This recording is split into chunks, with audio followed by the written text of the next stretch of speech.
जी शुक्रिया जनाब deputy speaker. मैं कोशिश करूँगा अपने टाइम में बात करूँ। आज की गुफ्तगू का आगाज़ मैं करूँगा पाकिस्तान में सियासी इस्तेहकाम पर। जब तक सियासी इस्तेहकाम नहीं होगा, मुआशी इस्तेहकाम नहीं आ सकता, मुआशी तरक्की नहीं हो सकती, गुरबत अफलास का ख़ात्मा नहीं हो सकता, बेरोज़गारी ख़त्म नहीं हो सकती, पाकिस्तान का वक़ार बेहतर नहीं हो सकता। तो मैं ऑन फ्लोर ऑफ हाउस मुतालबा करूँगा जनाब इमरान खान, जनाब शाह महमूद कुरैशी साहब और तमाम सियासी कैदियों को फिल फौर रहा किया जाए। मेडिकल बुनियादों पर भी रिहाई हो सकती है। दूसरी गुजारिश मैं करूँगा कि रियासत 4 चीज़ों की रिस्पॉन्सिबल होती है। Number 1 governance, number 2 rule of law and justice, number 3 prosperity और नंबर 4 रिफॉर्म्स। तो पाकिस्तान में इन चारों चीज़ों पे काम करने की ज़रूरत है जो कि हमें नज़र नहीं आ रही। जनाब वाला गुजारिश ये है कि जमहूरियत इस मुल्क के लिए डेमोक्रेसी और इकनॉमिक ग्रोथ में आपस में बड़ा पॉजिटिव को रिलेशन है। वो तभी होगी जमहूरियत जब सियासी जमातें मजबूत होंगी। सियासी जमातें तभी मजबूत होंगी अगर तमाम सियासी जमातों में जमहूरियत होगी, तमाम सियासी जमातों के पास फंडिंग होगी।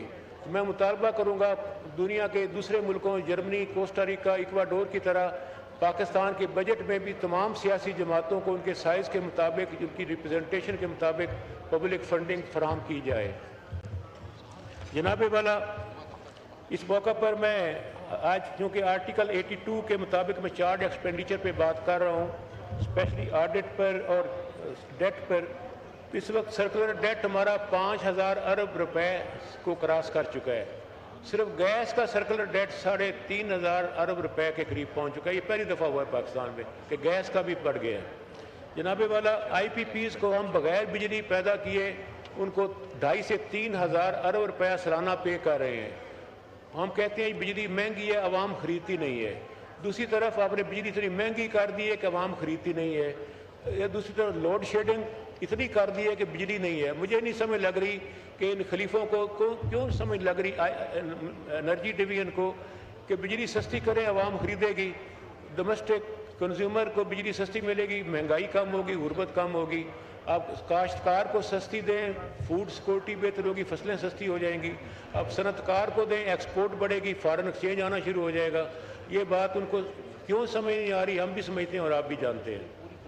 जनाब वाला पाकिस्तान की तारीख में पहली दफ़ा एजुकेशन और हेल्थ सेक्टर की जो पोजीशन है बजट में GDP में 1.6% पे आ गया है। कभी ऐसा नहीं हुआ कि साइंस और एजुकेशन और हेल्थ को मिला के GDP में 1.6% उसका रह जाए। साइंस और टेक्नोलॉजी और एजुकेशन और हेल्थ में पूरे रीजन में हम सबसे नीचे की तरफ जा चुके हैं। जनाब वाला पुलिस ऑर्डर 2001 आया था, इसमें एक इम्पोर्टेंट इसका सेक्शन है पब्लिक सेफ्टी कमीशन। इस पे आज तक अमल नहीं हुआ क्योंकि पुलिस को ये चीज़ सूट नहीं करती। मैं मुतालबा करूँगा कि फेडरल, प्रोविंशियल और डिस्ट्रिक्ट सतह पे पब्लिक सेफ्टी कमीशन कायम किए जाएँ ताकि आवाम के दुखों का मदावा किया जा सके। जनाब वाला इसमें मैं गुजारिश ये करूँगा कि फसलों की क्रॉप इंश्योरेंस जो है वो की जाए, क्रॉप इंश्योरेंस और जानवरों की इंश्योरेंस, ताकि क्लाइमेट चेंज की वजह से पाकिस्तान में कभी यालाबारी होती है, कभी फ्लड आ जाता है, कभी खुशहाली हो जाती है, कभी तेज़ हवा के झक्कड़ चलते हैं और तबाह हो जाता है काश्तकार और जानवरों की चोरी हो जाती है। इनको फिल फॉर इंश्योरेंस नेट में लाया जाए ताकि उनकी आसानी हो सके। जनाब वाला मेरे हल्का में रजाना से कमालिया से चीचा वतनी 2 वे 4 लेन कारपेट रोड 1 वे रोड का मैं कई दफ़ा मुतालबा कर चुका हूँ, लेकिन उसके लिए PSDP में पैसा नहीं रखा गया, जबकि वो मोटरवे M4, M3 और नेशनल हाईवे 5 को लिंक करती है। सैकड़ों लोग उसमें डेली हादसा का शिकार हो रहे हैं।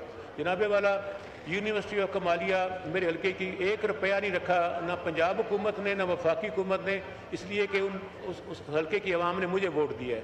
उसके लिए भी मैं फिर मुतालबा करूँगा। इस मौके पर मैं ये भी कहना चाहता हूँ, इत्फाक ऐसा है कि वज़ीर ख़ज़ाना का तल्लुक़ मेरे हल्का इंतखाब से है। मैं ऑन फ्लोर कहना चाहता हूँ कि वज़ीर ख़ज़ाना ने तहसील कमालिया, तहसील पीरमल के लिए 1 रुपया भी किसी खाते में नहीं रखा इस डेवलपमेंट में। किस मुंह से वो हल्के में जाकर लोगों से मिलेगा? और फिर ये है कि बिजली की 252 मेरी स्कीमें थी, وہ مکمل ہو چکی ہیں، لیکن چلنے کی یا ان میں سے 60 اسکیموں پہ ابھی تک کام مکمل نہیں ہوا، حالانکہ فل فنڈنگ تھی، وہ بھی لوگوں کو سزا دی جا رہی ہے۔ جو بجلی کی اسکیمیں مکمل ہو چکی ہیں اس کا افتتاح نہیں کیا جا، گرمی میں لوگ بیچارے بچے بوڑھے بزرگ بیمار پریشان بیٹھے ہوئے ہیں، جمپر نہیں لگایا جاتا کہ جی اس کا افتتاح وزیر خزانہ کے چاچا سے کروائے، جس کو میں شکست دے چکا ہوں، وہ کس حیثیت سے وہاں افتتاح، میں کہتا میں بھی نہیں کرتا، واپڈا والے فیسکو والے خود بجلی چلا دیں، لوگوں کو سزا تو مت دیں۔ میں مطالبہ کروں گا کہ وزیر خزانہ کو تبدیل کریں، بینکر کی بجائے اکانومسٹ کو یا پولیٹیکل بندے کو لائیں جو کہ پولیٹیکل اکانومی کو بھی جانتا ہو۔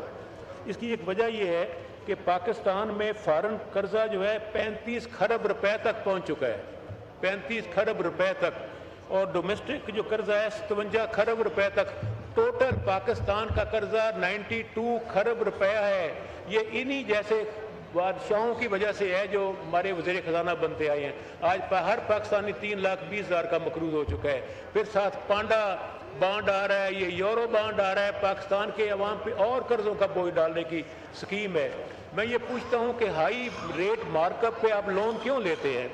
میرے علم کے مطابق جب آپ ہائی مارک اپ پہ لون لیتے ہیں تو آپ کو اس میں سے کک بیک اور کمیشن ملتی ہے، اس کک بیک کمیشن کی خاطر آپ قوم کو بھاری سود پر قرضے دینے کی پابند کر رہے ہیں، اور 9,000 ارب روپیہ ہم صرف سود کی مد میں واپس کر رہے ہیں۔ میں کنکلوڈ کر رہا ہوں سر، بس ختم کرتا ہوں۔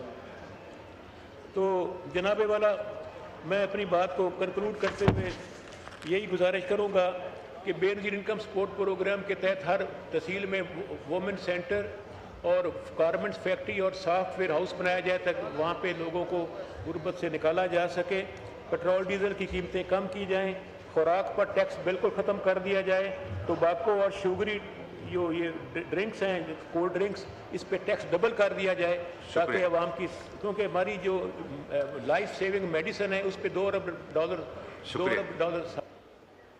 شکریہ۔